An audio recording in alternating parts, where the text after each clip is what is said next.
नमस्कार प्यारे विद्यार्थियों, आप सभी 12th बोर्ड के विद्यार्थी ध्यान दें कि अपना जो ये न्यू 12th के लेसन्स में जो न्यू बुक्स आई है हमारी, उसमें एक पुस्तक है जिस पुस्तक का नाम मैं आपको बता दूं, हालांकि सब जानते भी हैं। एक पुस्तक है वितान वितान भाग 2। ठीक है, वितान भाग 2 कहें, वितान भाग 2 कहें, क्योंकि इसकी जो प्रथम पुस्तक है, प्रथम जो पार्ट है वो हमने 11th में पढ़ लिया था। वो आपने देखा होगा, जैसे निर्मला पुतुल्ला आपने जैसे पढ़ा होगा, सॉरी अपने जो लता मंगेशकर वाले पार्ट पढ़े होंगे उसमें था वितान भाग फर्स्ट के वो। तो ये सप्लीमेंट बुक होती है हमारी हिंदी में भी, और अब उसी पुस्तक का वितान भाग 2 जो है वो आपके 12th न्यू जो सेशन है, न्यू जो आपके लिए सिलेबस रहेगा उसमें जोड़ा गया है। उसको ध्यानपूर्वक अगर पढ़े देखें तो मान के चले कि वितान भाग फर्स्ट में तो फिर भी थोड़े सरल कहानी वगैरह है। ये मान के चले विद्यार्थियों की जो वितान भाग 2 है, ये पुस्तक आपके एग्जाम की दृष्टि से करीब 12 नंबर की मान के चले फिक्स है। ठीक है, और उसके अगर बाद में सिलेबस का कुछ और ज्यादा होता है तो 18 नंबर तक जाती है। तो ध्यान रखना कि 12 नंबर आपके इसमें फिक्स होते हैं। किस प्रकार से 4-5 स्टोरीज हैं, वो स्टोरीज ये मान के चले जो 11th क्लास में आपने पढ़ा उसके जैसे शायद उसकी इतनी अलग आपको मिले। 12th क्लास में जो है वितान भाग 2 की आपकी जो मेन बुक होती है, ठीक है, जो अंतरा भाग 1 नाम चलेगी, अंतरा के नाम चलेगी आपकी, वो ज्यादा इंपॉर्टेंट रहेगी। तो ये जो है वो वितान भाग 2 है। इसमें पहला ही लेसन जो हमारे पास है वो कौन सा है, वो है सिल्वर वेडिंग का।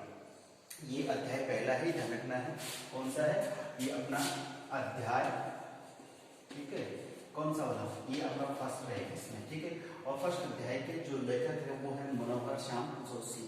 तो ये मनोहर श्याम जोशी स्पेशली एक पत्रकार है, रिपोर्टर पत्रकार है, और दूसरे का काम है कि ये जो टीवी सीरियल आते हैं, तो टीवी सीरियल पे जो पटकथा होती है, जो कहानी लिखते हैं, ये एक लेखक भी हैं। तो आप एक पंक्तिबद्ध कर सकते हैं इनको, मनोहर श्याम जोशी जो एक टीवी पत्रकार है, सॉरी एक पत्रकार भी है, प्लस में साथ में क्या है, ये एक टीवी जो धारावाहिक होते हैं, टेलीविजन धारावाहिक, उनके लेखक है। ठीक है, बात करें तो जन्म जो है मनोहर श्याम जोशी का वो हुआ है 1935 में। ये हुआ कहाँ था, थोड़ा स्थान के बारे में जान लीजिए। हालांकि मैं आपको बता दूं कि ये जो पूरी सप्लीमेंट बुक वितान भाग 2 है, इसमें लेखक या कवि परिचय नहीं आता है, क्योंकि मेन बुक होगी उसमें से आता है, कवि और लेखक में से अथवा में। लेकिन कई बार क्या होता है प्यारे विद्यार्थियों, हम आज आप 12th में पढ़ रहे हैं, लेकिन कभी जैसे आप ग्रेजुएशन के बाद में क्या करते हैं, RSIS की तैयारी करते हैं, तो मान के चलिए हर बड़ी सी एग्जाम्स में चाहे किसी भी टाइप के एग्जाम हो, ये साहित्य का मैटर आ जाता है, किसी भी लेखक कवि का नाम यानी कवि परिचय, लेखक परिचय पूछा जा सकता है। तो जब किसी को पढ़ रहे हैं तो डिटेल जानना जरूरी बनता है। तो इनका जो जन्म, हालांकि बुक में आपको दे रखा हो नहीं दे रखा हो, लेकिन ध्यान रखना है कि जन्म जब 1935 में हुआ, कहाँ है, कुमाऊं नाम की जगह है। अब जो कुमाऊं जगह है, कुमाऊं, ये वर्तमान जो उत्तराखंड है उसमें है। ठीक है, ध्यान रखना, वर्तमान उत्तराखंड जो उत्तरांचल की बात करें, और उस टाइम इससे पहले कहीं और था जब जन्म हुआ, लेकिन वर्तमान में कहाँ है, वर्तमान क्योंकि आप जानते हो कि नवंबर 2000, केवल 2000, तो 2000 के सन में 3 राज्य बने थे अलग से हमारे, छत्तीसगढ़ था, उत्तराखंड था और झारखंड था। ठीक है, तो उत्तराखंड जिसे आप उत्तरांचल भी कह देते हैं, उस राज्य में, यानी आज उत्तराखंड है, पहले उसको उत्तर प्रदेश का किसी का भाग था, तो बात करें उसमें उत्तराखंड, उसके जम्मू का भाग हो, तो उत्तराखंड में इनका जन्म 1935 की बात करें उसमें हुआ है, और मृत्यु अभी हाल ही में यानी कुछ समय पहले आप जान चुके होंगे 2006 में इनकी मृत्यु हुई है। ठीक है, तो ये तो एक बेसिकली कॉन्सेप्ट होगा हमारा। अब बात करते हैं कि मनोहर श्याम जोशी जो एक ये कहें कि जब टीवी धारावाहिक लेखक है तो इनमें मनोवैज्ञानिकता भी है, साइकोलॉजी के आधार पर भी किसी चीजों को सोचते हैं, क्योंकि टीवी जो प्रोड्यूसर्स राइटर्स होते हैं वो कहीं ना कहीं आपके अतीत को भविष्य के साथ जोड़ के या भविष्य में क्या होने वाला उसको बताते हैं। तो यहाँ पे बात करेंगे इसकी, एक लेसन के द्वारा बहुत शानदार एक कहानी है, इसका नाम है सिल्वर वेडिंग।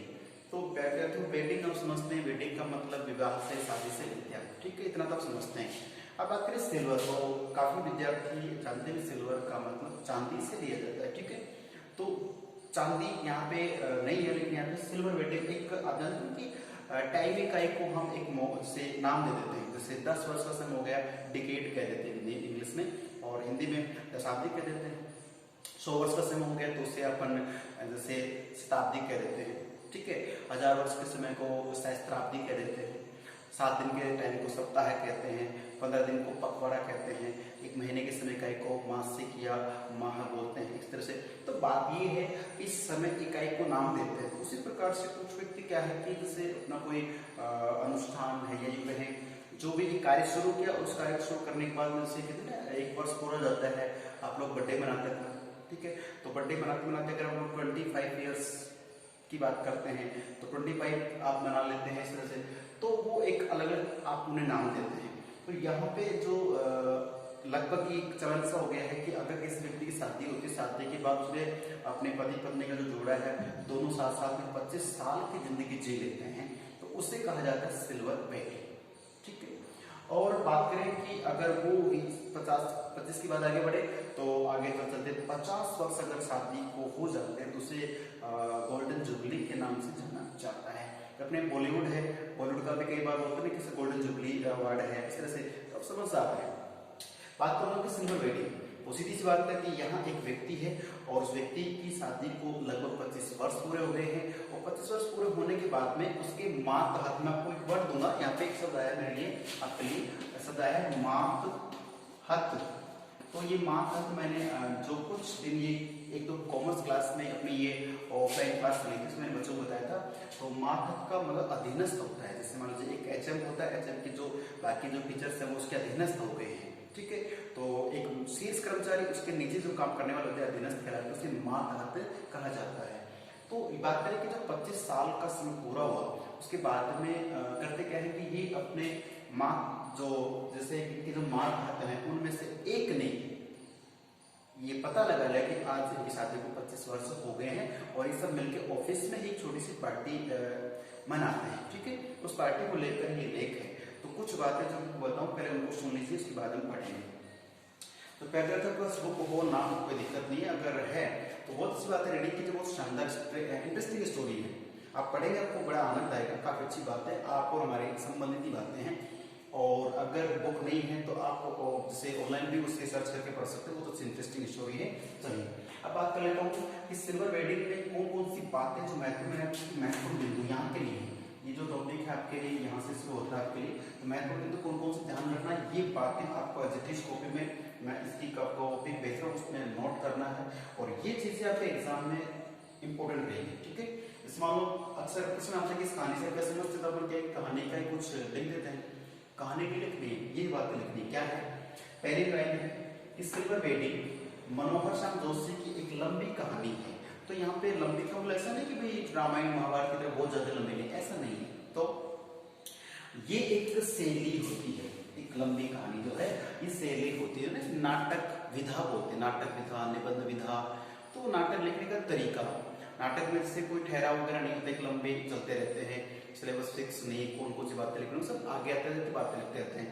तो एक लंबी कहानी, इसका नाम आगे से एक होता है नई कहानी, ठीक है। नई कहानी भी एक विधा है। तो जो हिंदी के लेखक होते हैं ये अपने अपने लेखन शैली को नाम देते हैं, तो इनकी कहानियों को कहा गया है लंबी कहानी, ठीक है। तब बता सकते हैं कि सिल्वर वेडिंग जो है मनोहर श्याम जोशी की एक लंबी कहानी है। इसका तरीका है, यह कहानी अपने शिल्प में जोशी जी के चिर परिचित, तो चिर परिचित का मतलब जैसे जो अक्सर उन्हें याद रहते हैं, ठीक है। या बात करें यहाँ पे अलग चीज है कि भाषिक अंदाज, ठीक है। बात करें यहाँ पे भाषिक अंदाज, तो भाषिक का मतलब भाषा का अंदाज यानी तरीका उनका, और मुहावरों से युक्त है। क्या करें, मुहावरों से ये युक्त है। तो आपको ध्यान रखना ये जो कहानी है लंबी कहानी, प्लस में कि ये जो है चिर परिचित यानी कि जैसे मान लीजिए मैं आपसे एक चीज पूछूं, मैं किसी व्यक्ति का नाम लेता हूं आपके सामने, तो आप उससे चिर परिचित हो, आप उसे जानते हो, ठीक है। तो सीधी सी बात है कि किसी व्यक्ति के बारे में जानना, तो यहाँ पे यह है कि इनका खुद का एक अंदाज है, चिर परिचित अंदाज सब लोग जानते हैं। तो इनको लोग इस रूप में जानते हैं क्या कि इनका भाषिक अंदाज है, बोलने का जो तरीका उसका अंदाज अलग है, और मुहावरों से युक्त है कि कहानी में कौन कौन से गुण आ गए हैं कि भाषिक अंदाज कहो या चिर परिचित अंदाज कहो। बात करें कि ये मुहावरों से युक्त है, इनकी पूरी जो कहानी रहेगी उसमें मुहावरे बहुत अधिक मिलेंगे, ध्यान रखना। फिर है कि इस कहानी में बताया गया है कि आधुनिकता की ओर, शब्दों पे ध्यान दीजिए कि आधुनिकता की ओर या देखिए एक ही मात्रा है इसको की तरफ आधुनिकता की ओर बढ़ता हमारा समाज एक और नई उपलब्धियों को समेटे हुए है। ध्यानपूर्वक समझना, इसी कहानी के आधार पर कहानी समझाने टॉपिक्स के आधार पर बात करें कि हमारा जो समाज है, राष्ट्र जो भी है, वो क्या कर रहा है, आधुनिकता की तरफ बढ़ रहा है आज। ठीक है, आज सोचिए अगर ये फोन ये नेट इंटरनेट वगैरह नहीं होता तो अब जब स्कूल बंद हो चुकी है, ठीक, ऑफलाइन क्लास नहीं लग रही है, तो आप और हमारा संपर्क कैसे हो पाता। तो कहीं ना कहीं ये आधुनिकता का एक उपलब्धि है कि किसी का अच्छा माइंड काम किया और इंटरनेट का जन्म हुआ। इंटरनेट के बाद में बात करें ये फोन से क्लासेस से रिकॉर्ड करके कोई ऐप आया और अब तक हम रूबरू अभी आपको अगर कोई विद्यार्थी अगर तन मन धन से इस वीडियो को देखता है, नोट करता है और समझने का प्रयास करता तो मान के चलिए कि 100% तो नहीं बट 90% को क्लास जैसी फीलिंग आ सकती है अगर ध्यानपूर्वक पढ़ रहे हैं, देख रहे तो। और अगर फॉर्मेलिटी करनी तो बात आप समझ सकते हैं। चलिए तो बात करें कि आधुनिकता, तो आधुनिकता का मतलब जो हमारे रहन सहन बोल चाल खान पान में जो बदलाव आया है, जो हमने अच्छा अचीवमेंट किया, वो आधुनिकता की तरफ बढ़ रहे हैं। और आधुनिकता ने क्या किया है कि समाज में नई उपलब्धियां दी है, नए नए फायदे दिए हैं।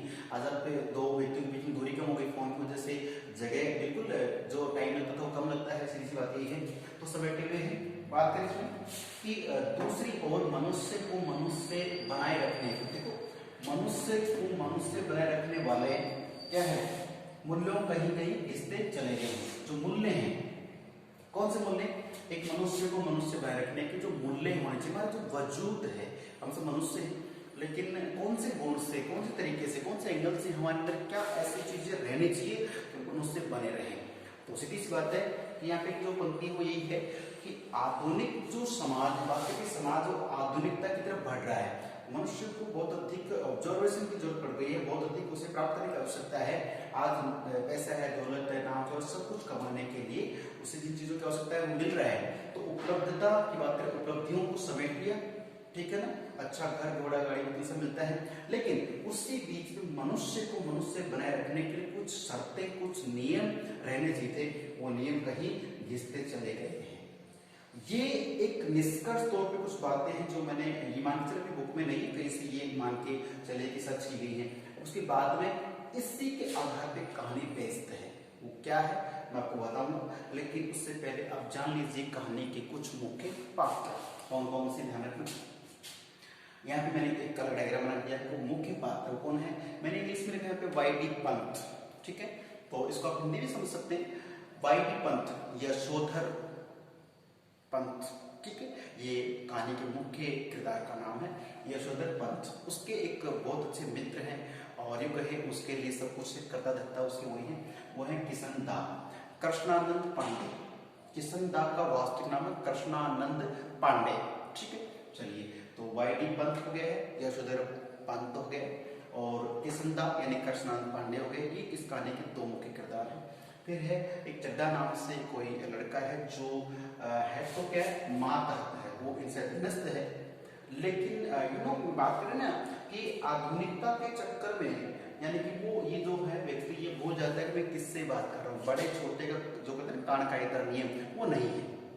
तो वो एक व्यक्ति की बात करेंगे, ये अभी नया नया इस ऑफिस में आता है, जबकि किशन ये अपने पंत साहब पहले से उसमें मौजूद है। उसके बाद बात करेंगे कि इनके जैसे पत्नी है घर पे, उसके बाद में 3 बेटे हैं और एक इनकी बेटी है, और एक इस बात में गिरीश नाम का व्यक्ति का जिक्र होगा जो यशोधर बाबू जो है उनकी पत्नी का चचेरा भाई है, ठीक है, पत्नी के चाचा का बेटा है तो चचेरा भाई हो गया है, तो गिरीश का भी इसमें एक रोल रहेगा, ठीक है। उसके बाद बात करेंगे एक चपरासी का जिक्र रहेगा, वो चपरासी का नाम अक्सर आप जानते हो कि चपरासी के नाम किस प्रकार रखे जाते हैं, तो चपरासी का नाम रखेंगे यहाँ पे भगवान दास, क्या रखेंगे भगवान दास, ठीक है, ये ध्यान रखना है। तो पैराग्राफ की अभी जो कहानी है हालांकि कुछ मात्रा में आपको बताई गई, लेकिन मैं चाहता हूँ कि एक बार मैं आपको रिपीट कर दूं, रिवाइज कर दूं शॉर्ट एंड स्वीट में, आप इसे बड़े ध्यानपूर्वक सुनेंगे। बात यह है कि ये जो सिल्वर वेटिंग है इस कहानी का मुख्य पात्र है कौन है, यशोधर बाबू पंत है, जो एक मतलब सेंक्शन डिपार्टमेंट में काम करते हैं और वहां पे जो मुखिया है किशन दा है। किशन दा ने ही यशोधर बाबू पंत को, जो बिल्कुल एक ऐसा है अल्मोड़ा जिले से यहाँ पे से जो अपनी 10वीं क्लास पास करके इधर आते हैं, और जैसे 10वीं पास की थी, इनके माता पिता में से एक की डेथ हो गई है। और इस पार्ट में आया भी कि जब माता पिता नहीं रहते हैं तो व्यक्ति पे जल्दी जिम्मेदारी आ जाती है, और जिम्मेदारी आने से वो बहुत जल्दी समझदार हो जाता है। इनके साथ ऐसा हुआ कि अल्मोड़ा में इन्होंने उत्तराखंड में 10th पास किए, पास करते इनके पास पहुंचे दिल्ली, और ये दिल्ली में किसी कार्यालय में कार्यरत है किशनदा। और जैसे ही यशोधर बाबू जी के पास पहुंचते हैं, काम की उम्र कम है तो एक अच्छी पोस्ट तो नहीं मिल सकती, लेकिन वहाँ पर रसोई काम मिलता है, और ये किशनदा इसे रसोई काम देते हैं, प्लस में 50 रुपये भी दिए, ऐसे ही हाथ उधारे कि पैसे लो, वस्त्र बनवाइए, वस्त्र बनवाने के बाद में कुछ पैसा बचा, उससे इन्होंने घर तक भेज दिया, इतना ज्यादा पैसा बचा। 50 रुपए कीमत उस जमाने में क्या थी सोचिए। अब बात करते हैं आगे कि जब इनकी उम्र 18 के समझी जो भी उस टाइम हो गई होगी अच्छी वाली, तो उसके बाद किशनदा ने इनको एक बाबू के पोस्ट पे लगवा दिया है, और इनकी जिंदगी अच्छी चल रही है। उस समय सैलरी क्या होगी आप समझ सकते हैं, लेकिन जब रिटायरमेंट के टाइम पे उनकी सैलरी 1500 रुपये मात्र है। तो सोचने की बात है कि जैसे ही पोस्ट पे बढ़े हैं, शादी वादी सब इनकी हो चुकी है, और जो पत्नी है वो इनके अनुरूप ही है, और ये एक सरकारी क्वार्टर में रहते हैं। सरकारी क्वार्टर में बस रह रहे जीवन यापन कर रहे हैं। 3 बेटे हो चुके, बेटी हो चुकी, फिर भी इन्हें ये चिंता नहीं थी कि मुझे अलग से कुछ सेविंग करनी, पैसा बचाना है, घर बनाना है, कुछ और करना, ऐसा नहीं सोचा। रेगुलर ऑफिस जाना, काम करना, वापस आना, यही था। और अब तो नौबत यहाँ तक आ चुकी है कि 5 बजे छुट्टी होती तो घर पे पहुंचते 8 बजे। कारण क्योंकि इनकी मानसिकता थोड़ी अलग रहती है, और इनके जो 3 बेटे और बेटी इनकी मानसिकता अलग है। जो इन 3 बेटे और एक बेटी की जो माँ है वो अपने पति की जो भावनाओं को समझती है, लेकिन वो अपने बच्चों का भला चाहने के लिए अपने आप को आधुनिक समय में, यानी कि कहें मॉडर्न जमाने के आधार पर उनके अकॉर्डिंग बोलना चलना, कपड़े लत्ते पहनना, पार्टी वार्टी, इस तरह के माहौल में ढल जाती है। यशोधर पंत को ये बिल्कुल बुरा लगता है कि ये सब ऐसा क्यों कर रहे हैं। ये जो है ये धरती से जुड़े हुए अपने आप को मानते हो, पहले के जो नियमात हैं उनके अनुसार चलना चाहते हैं।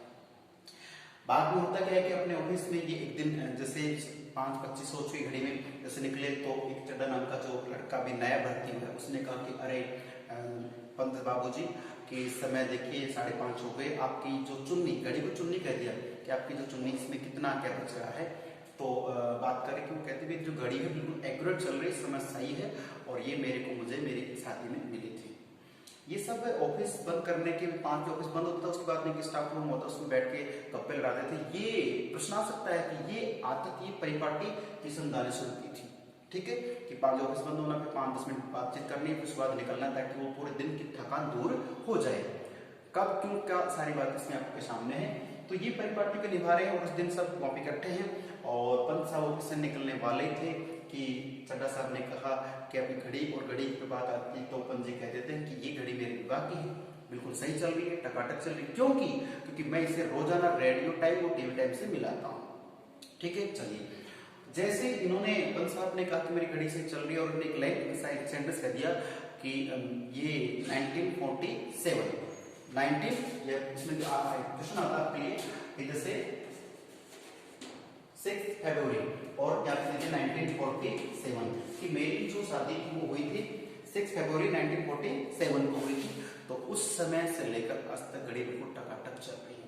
अब इतने जो महाभक्त थे, अधीनस्थ कर्मचारी थे, उनमें से एक ने फटाफट कैलकुलेशन किया और कहा कि इसका मतलब आज आपकी शादी को लगभग 25 वर्ष हो गए हैं, 100%। ठीक है, अब ये सोचते हैं कि 25 वर्ष हो गए, तो बाकी लोग क्योंकि ऑफिस से जाने का समय है, लास्ट का शाम को भूख लग रही है, कुछ मान लीजिए, वो कहते हैं कि पंत साहब आपकी तो शादी को 25 साल हो गए, और इस हिसाब से आज आपकी सिल्वर वेटिंग है, और इस स्टाफ के लिए कुछ नाश्ता पानी तो बनता है।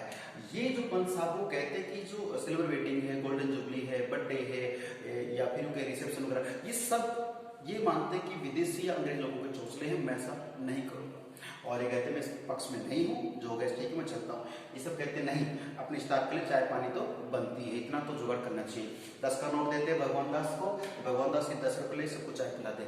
ये कहते नहीं, चाय पानी से 10 से क्या होगा, 10 उसको दे दिए, और 10 के 2 नोट और उनसे निकलवा लेते हैं। ऐसे करके 30 रुपये, प्रश्न आता है कि कितने रुपए दिए, आपको 30 रुपये इनको दे दिए हैं, और मंगवा किया जाता है मठरी, लड्डू और चाय। ये सब लोग आपस में खा पी लेते हैं। उसके बाद में जब पंत साहब निकल जाते हैं, लेकिन सीधे घर नहीं जाते हैं, क्योंकि घर में इनका माहौल थोड़ा अलग है। इनकी बात को बच्चे तवज्जो नहीं देते हैं, इन्हें पुराने ख्यालात का कहा जाता है।